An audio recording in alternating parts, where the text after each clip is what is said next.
ಮೂರನೇ ಸ್ಟೇಜಲ್ಲಿ ನಿವೇಶನ ಕಡೆಯಿಂದ ಅದಕ್ಕೆ ವೈಟ್ನರ್ ಕೂಡ ಹಚ್ಚಿದ್ದಾರೆ ಅಂತ ಹೇಳಿದ್ದಾರೆ. ವೈಟ್ನರ್ ಹಚ್ಚಿದ್ದಾರೆ, ವೈಟ್ನರ್ ಹಚ್ಚಿ ದಾಖಲೆ ತೆಗೆದಿದ್ದಾರೆ ಅಂತ.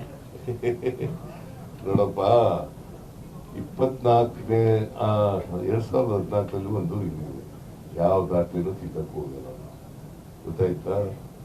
14ನೇ ಇಸ್ವಿ ಆ ಲೆಟರ್ ಮೇಲೆ ಸೈಟ್ ಅಲರ್ಟ್ ಆಗಿಲ್ಲ.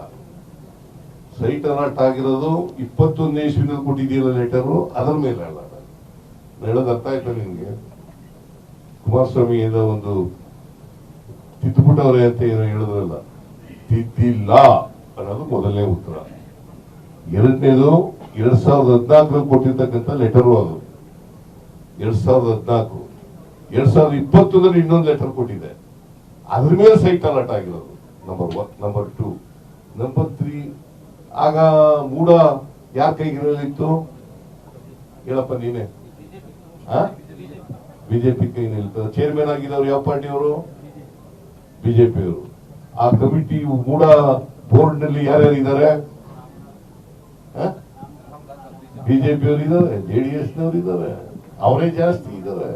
ಹೆಂಗೆ ಅಲರ್ಟ್ ಆಗೋದು? ಯಾರಿಗೆ ಜವಾಬ್ದಾರರು? ಅಲ್ಲ, ಆಗ ಮುಖ್ಯಮಂತ್ರಿಗಳಾಗಿದ್ದವ್ರು ಯಾರು? ಮಸ್ಟರ್ ಬದ್ಮಾಯ್, ಬಿಜೆಪಿ ಗೌರ್ಮೆಂಟ್.